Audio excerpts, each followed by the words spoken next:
नमस्कार। आज नवेम्बर मास 15 तारिख शुक्रवार। आज अनुचिंता जो मनुष्य खाइबा शोइबा और कर्म करुवा बेले मनरे नित्य नारायणकर नाम निए से एही जीवन रे सुख शांति लाभ करे एवं मृत्यु परे वैकुंठ रे वास करे। यह सत्य वचन। मद पीवा अपेक्षा नर्दमा पानी पीवा भल, कारण मैला पानी केवल शारीरिक रोग उत्पन्न करे किंतु मद आत्मा को रोगी कराई थाए।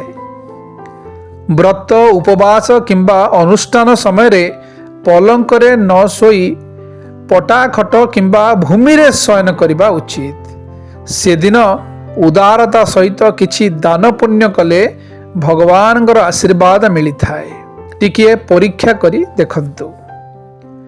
मनुष्यर भावना सर्वदा बदलु थाए।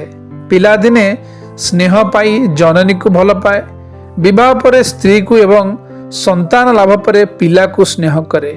शेषरे धन लाभ आशारे बुढ़ी भगवान को भूली जिबारु जीवन दुख कष्ट रे कटे।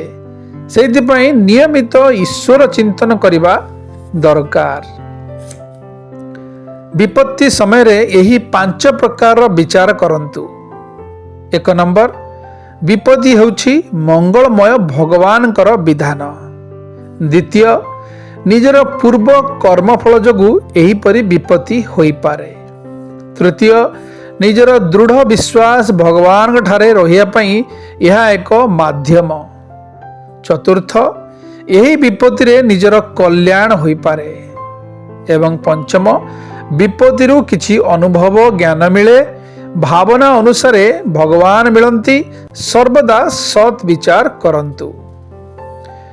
चाणक्य अनुसारे रोजगार करिथिबा धन, खाइथिबा खाद्य और विवाहित स्त्री को पाई जो माने संतुष्ट रहंती से माने प्रकृत रे आध्यात्मवादी होई ज्ञान प्राप्त करंती। ज्ञानी राजमार्ग रे चलिले ताहाकू सत्य विषय जଣା पड़े।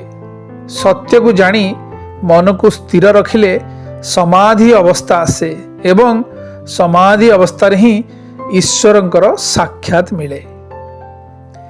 आम्भे परंपरा को न मानी समस्त प्रकार कर्म निजर बुद्धि विवेक और ज्ञान द्वारा करिबा उचित, कारण भगवान कर सृष्टि आनंद उपभोग करिया पई निर्मित होईची।